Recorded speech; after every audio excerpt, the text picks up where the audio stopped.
మారింది. ప్రజలు అత్యంత ప్రజాస్వామ్యయుతంగా తీర్పిచ్చారు. మేము చాలా విషయాల హృదయంతో ప్రభుత్వం తరఫు నుంచి చాలా స్పష్టంగా చెప్పాం. అత్యంత ప్రజాస్వామ్యయుతంగా సభను నడుపుకుందాం, ఉన్నటువంటి విషయాలపైన లోతుగా చర్చిద్దాం, నిర్మాణాత్మకమైనటువంటి సూచనలు మీరు ఏమిచ్చినా మేము తీసుకోవడానికి సిద్ధంగా ఉన్నామని చెప్తా ఉన్నాం.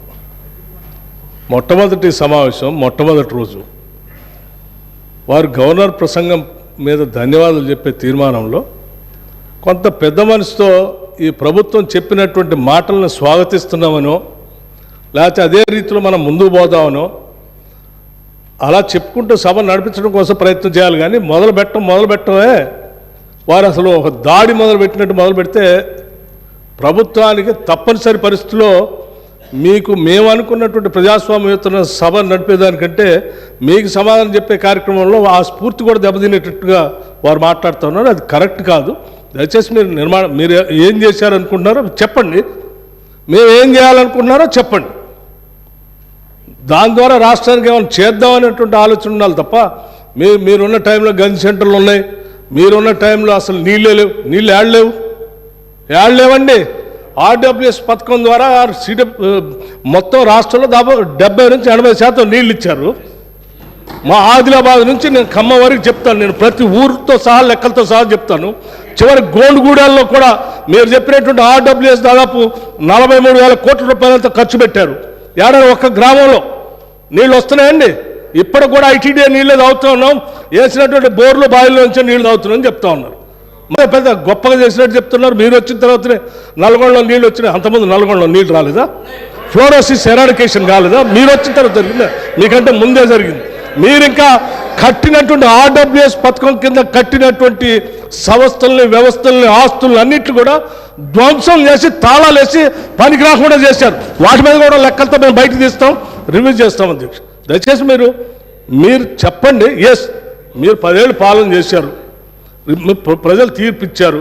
ఈ తీర్పిచ్చినటువంటి తీర్పు ద్వారా రేపొద్దున ఇంకా భవిష్యత్తులో ఈ రాష్ట్రాన్ని ఇంకా ఎంత ముందుకు తీసుకొని పోదాం.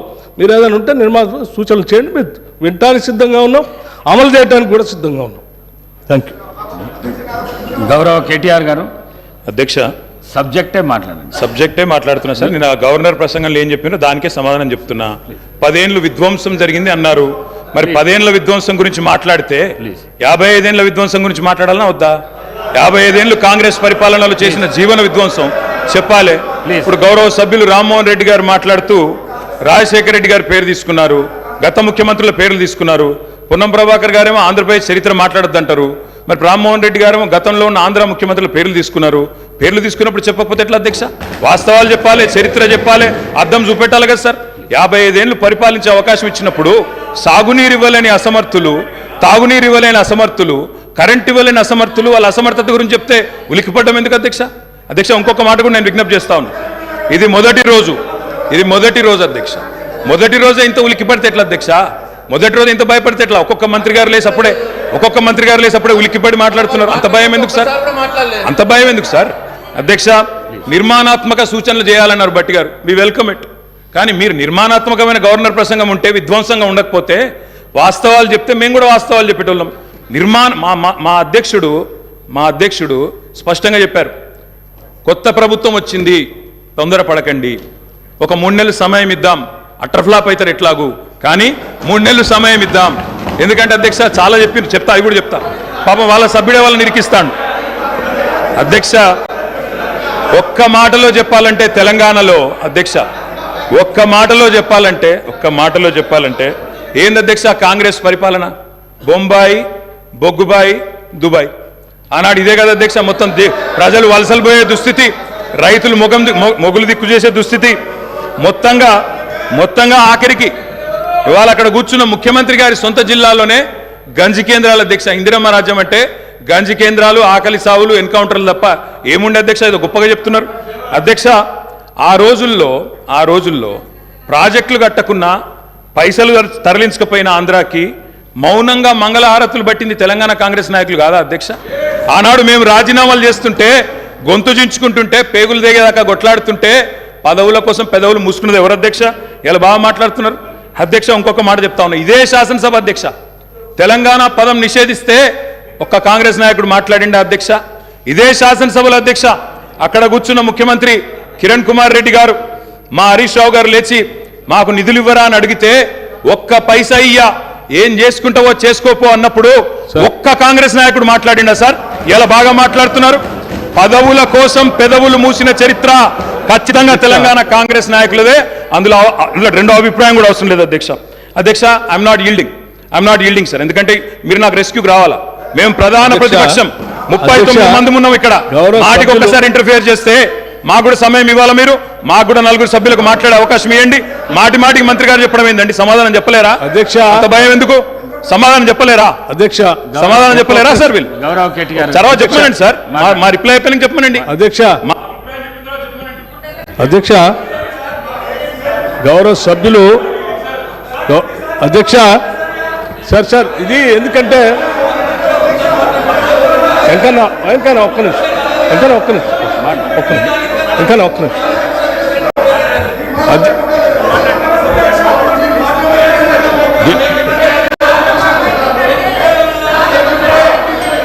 అధ్యక్ష స్పీకర్ సార్ గౌరవ్ కేటీఆర్ గారు బ్రదర్ ప్లీజ్, నేనేం మిమ్మల్ని క్రిటిసైజ్ చేయట్లేదు. కూర్చో ఒక్కడే నిమిషం. I'm trying to advise you. Please I'm trying to advise you please.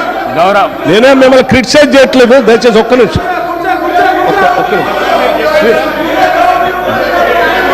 గౌరవ ప్రశాంత్ రెడ్డి గారు అధ్యక్ష కూర్చో.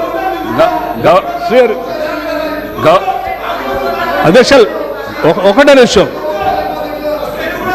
అధ్యక్ష గౌరవ శాసనసభ్యులు సీనియర్ శాసనసభ్యులే, వారు బాగా తెలుసు సభా వ్యవహారాలు కూడా.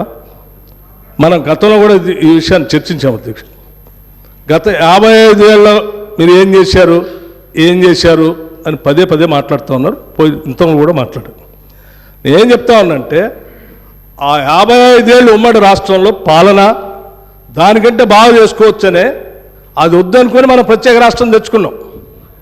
మనం రిలేటివిటీ ఎప్పటి నుంచి తీసుకుంటామంటే 2014 నుంచే తీసుకుంటాం. కూర్చోండి ఒక్క నిమిషం చెప్పలేండి ఒక్క నిమిషం చెప్పండి. ప్రత్యేక రాష్ట్రం ఏర్పడిన తర్వాత అది బాగలేదని ఈ రాష్ట్ర ప్రజలందరూ కూడా సకల జనం సమ్మె చేస్తే ఇక్కడ ఉన్నటువంటి మంత్రులు కూడా కౌశిక్ రెడ్డి గారు కూర్చోండి. పెద్ద రాష్ట్రంలో మంత్రులు ఉంటే కూడా రాజీనామా చేసి మంత్రులందరూ కూడా తీర్మానం చేసి ఈ సభలో ఉన్నటువంటి కాంగ్రెస్ శాసనసభ్యులు కూడా అందరూ తీర్మానం చేసి ప్రత్యేక రాష్ట్రం కావాలని కేంద్ర నాయకత్వాన్ని ఒప్పించి శ్రీమతి సోనియా గాంధీ గారి దగ్గర కలిసి సభలో సరిపోయేంత బలం లేకపోయినప్పటికీ సభలో ఉన్నటువంటి వాళ్ళందరినీ ఒప్పించి ప్రత్యేక తెలంగాణ రాష్ట్రం ఇచ్చినటువంటి కాంగ్రెస్ పార్టీ ఆ ఆలోచన ఉంది కాబట్టి ఇచ్చింది అధ్యక్ష. కాంగ్రెస్ పార్టీ ఇచ్చిన తర్వాత సంపదతో కూడినటువంటి రాష్ట్రాన్ని మీ చేతిలో పెడితే, మిగులు బడ్జెట్తో ఉన్నటువంటి రాష్ట్రాన్ని మీ చేతిలో పెడితే 10 ఏళ్లు బాగు చేయాల్సింది పోయి 5 లక్షల కోట్ల అప్పు చేసి వాళ్ళ అప్పుల రాష్ట్రంగా మార్చిన మీరు అప్పుడు బాగలేదు ఇప్పుడు బాగలేదు అంటారు. బాగుండాల్సింది 10 ఏళ్ళ నుంచి చేయాల్సింది మీరు. ఆ రోజు గతంలో డిప్యూటీ సీఎం గారు కేసీఆర్ కూడా అందులో మంత్రిగా ఉన్నారు. అవన్నీ బాగలేదని అనుకున్నప్పుడు అందరం కలిసి తీర్మానం చేసి తీసుకొచ్చుకుంటాం. తెచ్చుకున్న తెలంగాణ రాష్ట్రంలో పాలన గురించి అభివృద్ధి గురించి మాట్లాడుకోవాలి. కానీ మాట్లాడితే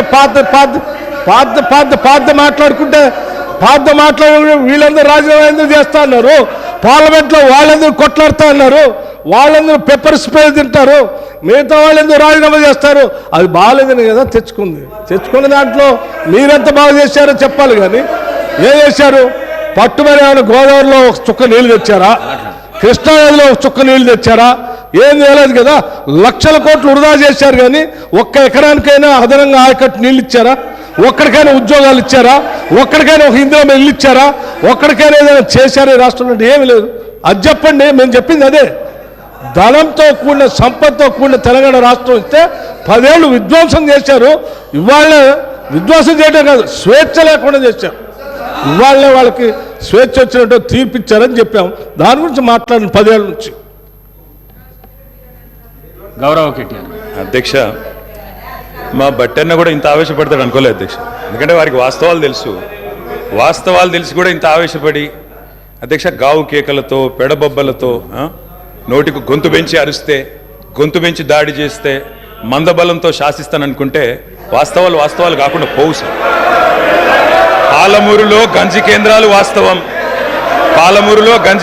వాస్తవం, తెలంగాణలో నెత్తురు బారిన నేలలు వాస్తవం, నెర్రెలు బారిన నేలలు వాస్తవం, కరెంటీ అని మాట వాస్తవం, 14 లక్షల వలసలు వాస్తవం. అధ్యక్ష, ఇవన్నీ కాంగ్రెస్ పాలనకు తార్కాణాలు అధ్యక్ష, నేను చెప్పడం లేదు అధ్యక్ష. ఎవరో కాదు అధ్యక్ష, గౌరవ ముఖ్యమంత్రి రేవంత్ రెడ్డి గారు మాట్లాడిన రికార్డు అసెంబ్లీలో అధ్యక్ష, కాంగ్రెస్ పరిపాలన గురించి గౌరవ ముఖ్యమంత్రి రేవంత్ రెడ్డి గారు మాట్లాడిన మాటలు వారి మాటలు చెప్తా అధ్యక్ష. వారు చెప్పినారు రేవంత్ రెడ్డి గారు, ఇది 2014 25 జూన్ అధ్యక్ష. వారి మాటలు నేను కోట్ చేస్తా ఉన్నా, అసెంబ్లీ రికార్డు అధ్యక్ష. నేను చదువుకోవడానికి హైదరాబాద్లో ఉంటే నా తండ్రి గారు చనిపోతే మా గ్రామానికి పోయినాను. పద్ధతి ప్రకారం దాన సంస్కారాలు అయిన తర్వాత స్నానం చేసి ఇంటికి పోవాలి.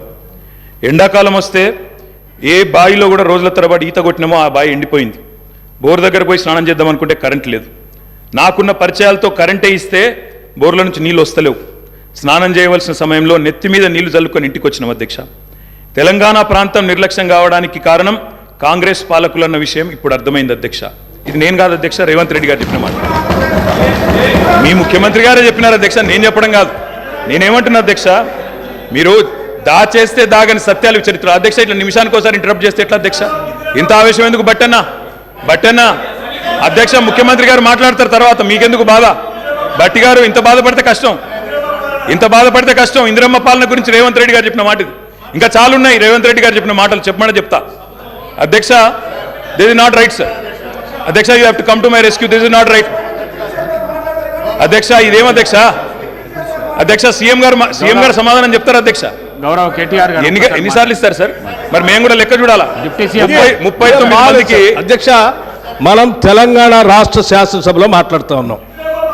ఆనాటి ఉమ్మడి ఆంధ్రప్రదేశ్ శాసనసభ వ్యవహారాలు కాదు, ఆనాటి ఉమ్మడి ఆంధ్రప్రదేశ్ శాసనసభ కాదు. ఇది ప్రత్యేక తెలంగాణ రాష్ట్ర శాసనసభ. ఈ శాసనసభ ఈ రాష్ట్రానికి సంబంధించి 2014 జూన్ 2 నుంచి మొదలైంది. 2014 నుంచి ఈ రాష్ట్రంలో తీసుకున్న చర్యలు, జరిగిన ఖర్చులు, చేసిన అభివృద్ధి, రాష్ట్ర ప్రజల ఆకాంక్షలు, వాటి గురించి మనం మాట్లాడుకోవాలి. గతం అంతా బాగాలేదనే కదా అందరు కలిసి కొట్లాడి ఏకగ్రంగా తీర్మానం చేసి తెలంగాణ రాష్ట్రం ఇంకా అది చూపించి నేను వాళ్ళతో పోటీ పడతా అంటే నువ్వు కూడా వాళ్ళతో పోటీ పడితే నువ్వు కూడా అట్టే పో. మరి ఏడెందుకు తెలంగాణ రాష్ట్రం గురించి మాట్లాడండి సార్?